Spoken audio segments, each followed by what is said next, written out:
Oke, jadi di video ini saya hanya ingin membagikan pengalaman beberapa waktu yang lalu. Itu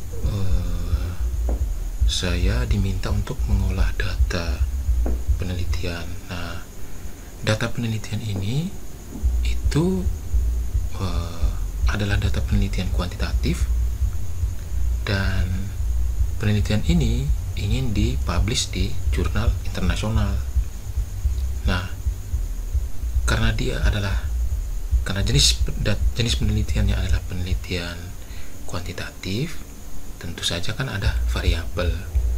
Nah, ada variabel dan juga ada instrumen untuk mengukur variabel itu gitu. Nah, modelnya itu ternyata adalah model regresi, tetapi ada variabel mediasinya gitu. Nah, jadi ada modelnya itu model regresi, ada variabel mediasinya. Jadi ada 3 variabel, satu variabel independen, satu variabel dependen, satu variabel mediasi. Nah, pada awalnya itu kita ingin menggunakan structural equation modeling pada awalnya. Nah, tapi kemudian dirasa sepertinya tidak pas gitu. Tidak pas. Nah, mengapa tidak pas? Karena ternyata instrumen yang digunakan itu adalah instrumen yang diadaptasi dari instrumen yang sudah ada gitu. Jadi instrumen itu sudah dikembangkan oleh orang lain di luar negeri, lalu kemudian diadaptasi lalu instrumen itu digunakan untuk penelitiannya gitu. Jadi ketiga variabel itu instrumen atau alat ukurnya diadaptasi dari instrumen yang sudah ada, yang sudah dikembangkan. Nah, kalau diadaptasi dari instrumen yang sudah dikembangkan, itu kan berarti instrumen itu sudah teruji validitas sama reliabilitasnya. Nah, pada awalnya penelitian ini ingin menggunakan metode analisisnya itu menggunakan structural equation modeling. Tapi kemudian dirasa atau dipikir-pikir sepertinya kurang tepat begitu. Kurang tepat. Nah, salah satu alasan mengapa itu kurang tepat karena mungkin karena 3 instrumen ini semuanya adaptasi gitu kan. Nah, sedangkan kalau kita menggunakan ZEM, structural equation modeling, itu biasanya instrumennya itu hasil buatan sendiri gitu. Hasil buatan sendiri. Nah, inilah yang menjadi problem. Nah, ketika kita menggunakan instrumen yang diadaptasi, nah tentu saja kalau kita menggunakan SEM, maka kita akan menguji lagi validitas sama reliabilitasnya. Padahal validitas sama reliabilitasnya kan sudah diuji sudah teruji kan sebelumnya, ketika dikembangkan alat ukur itu gitu. Nah, jadi dirasa kurang cocok gitu. Nah, lalu kira-kira model atau pendekatan apa yang bisa digunakan gitu? Kalau misalnya kita punya 3 variabel seperti ini, lalu instrumen atau alat ukurnya itu alat ukur yang diadaptasi. Nah, 3 variabel di mana ada variabel mediasinya atau ada variabel moderatornya. Nah, kemudian mencoba mencari artikel-artikel yang modelnya seperti ini, ternyata ditemukan bahwa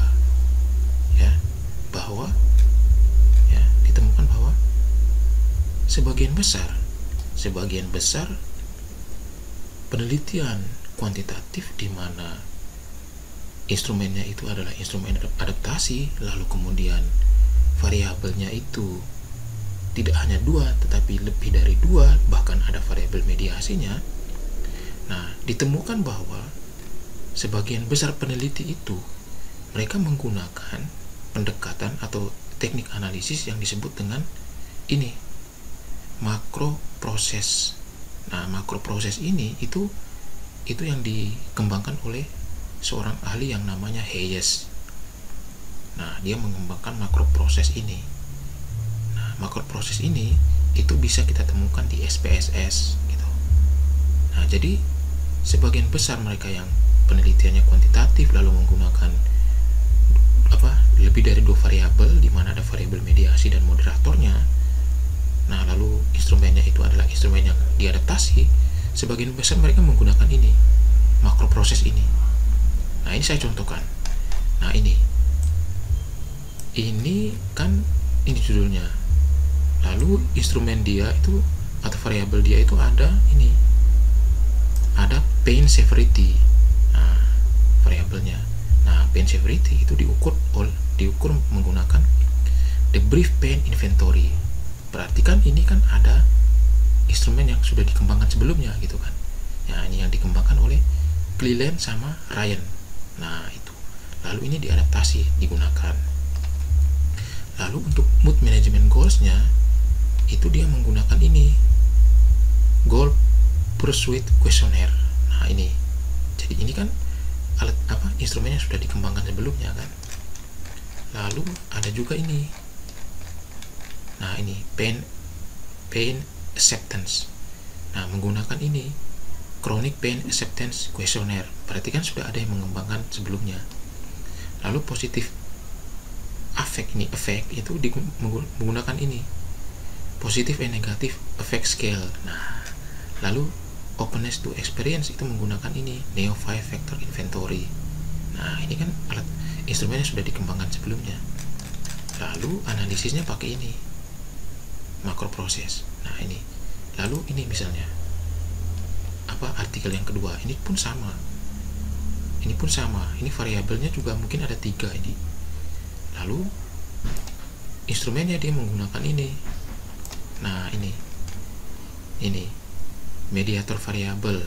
Ini independent variable. Nah, independent variable dia menggunakan ini Sum self rating anxiety scale. Nah, ya kan berarti kan sudah dikembangkan sebelumnya. Lalu ini control variable, dia menggunakan apa ini? Ini ada data collection. Nah, ini instrument and measure kan, dependent variable, menggunakan health related quality questionnaire. Ini kan organization quality of life questionnaire. Nah, itu. Terus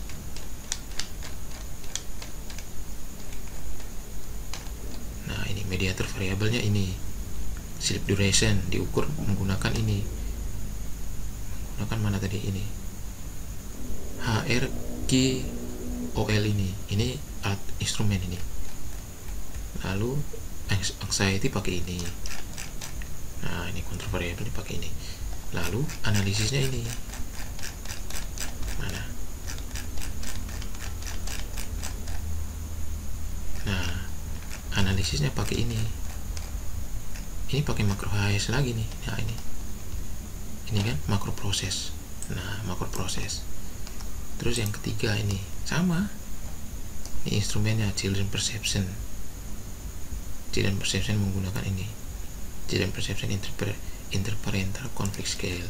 Terus resiliency menggunakan resiliency evaluation scale.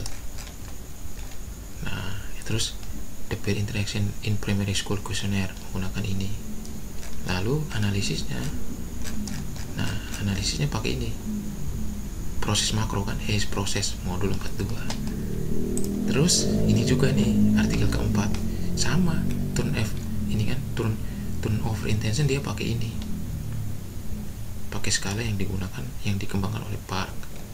Terus readiness ini dia menggunakan skala survei, ini readiness for practice survey yang dikembangkan oleh Lee. Terus ini transition shock itu menggunakan transition shock scale for newly graduate nurses, pakai Kim juga. Nah, jadi instrumen-instrumen yang dikembangkan oleh orang lain lalu diadaptasi gitu kan. Nah, ini juga sama, data analisisnya pakai makro, ini makro, proses makro. Nah, itu. Nah, kenapa menggunakan proses makro? Karena memang proses makro yang dikembangkan Hayes ini memang untuk mengakomodasi regresi, tapi yang ada variabel mediasi sama moderatornya. Maka Hayes mengembangkan proses makro. Nah, karena kalau ada variabel mediasi sama moderator, biasanya menggunakan SAM. Nah, mungkin pemikirannya Hayes bahwa ada penelitian-penelitian di mana instrumennya itu kan adalah instrumen yang sudah dikembangkan sebelumnya. Nah, maka tidak mungkin kita menguji kembali validitas sama reliabilitasnya, apalagi kalau kita menggunakan structural equation modeling. Maka Hayes mengembangkan suatu model analisis yang namanya proses makro, di mana proses makro ini dia bisa mengakomodasi kalau misalnya kita punya variabel yang ada variabel mediasinya atau moderatornya.